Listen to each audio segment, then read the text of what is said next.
Howdy out there. I thought I'd take a quick look at this brand new hot off the press Arcadian Blu-ray, which of course is a film starring Nicolas Cage, Jaden Martell, and Maxwell Jenkins. And I believe it was written by Nicolas Cage's agent and directed by Benjamin Brewer. Now, this film, I would argue, is a fantastic example of low budget creature horror done right. It has a little bit of post apocalyptic, kind of in the vein of It Comes at Night.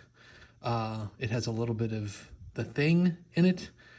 It's, I think, got, very sturdy acting by essentially everyone in the film. The gentleman on the right, I believe, Maxwell Jenkins, he was in It, played one of the kids, the new release of It. And, again, I'm a Nick Cage fan. That's no big secret.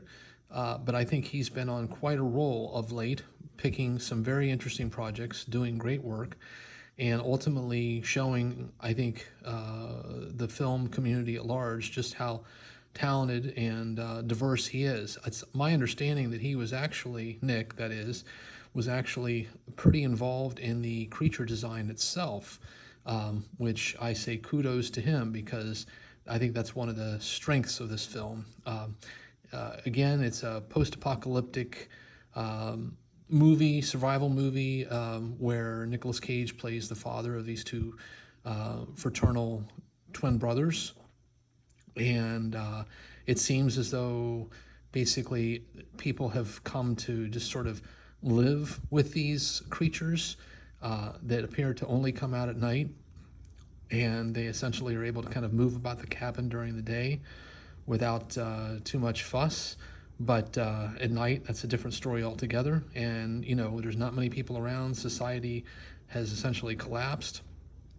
And so this film just basically goes from there. And I think they do a remarkable job at building some really unique creature moments that I won't spoil, but suffice to say, at least for me, someone who's seen just about every damn movie that's been put out, at least it feels that way sometimes, I was genuinely surprised by one scene in particular where the monster is really first truly introduced. You don't see it entirely, but there's a component of it that you see for the first time it's unsettling. And later in the film, you see some of their sort of attack methods, and they're equally unsettling. There's some truly novel creature design here at work in this film. I would argue or encourage those who are interested in the film to watch it first and then dig into sort of how they did the creature. But suffice to say, I definitely felt like it was a worthy addition to my shelf, and I would argue that it's yet another film in Nicolas Cage's catalog that demonstrates his commitment and I guess master. He's a master of his craft, and I recently saw Longlegs and thought the same with that. Now, this film, he's only in it for about a third of the movie.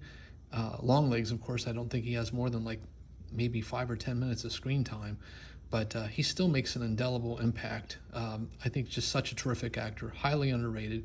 Yes, he's made some turkeys, and it's unfortunate, but I think when he's given good material, he really is able to sort of show just how incredibly deep his range goes. And this is not any exception to that assertion. So on that note, I'll just say, if you've not seen Arcadian, I highly recommend it. I mean, it's not the end-all be-all, but I think it does have a little bit of It Comes at Night, The Quiet Place, or A Quiet Place, and perhaps The Thing sort of thrown into the blender. But the end product is quite good. I think the only knock I would give on it is that they use a little bit of what I call the wobbly cam. It's not even shaky cam. It's more like just wobbly, and at times it's a little distracting, but I think on the smaller screen, less so. I can imagine if you're watching it in a theatrical showing, it might be a little unsettling. But I didn't have too much of a problem with it, but I know others have complained about that, and I think it's a fair complaint. I would have probably had a few more steady shots than this cinematographer and director opted to do. So, but apart from that, that's all I have for today. I will say that the PQ and AQ on this are solid, and the supplements, while not very deep, are interesting. There's a special feature on the visual effects behind the creature, and then there's some, standard EPK press interviews. Unfortunately, not with Nick Cage, but with the two boys in particular. I think they're interesting.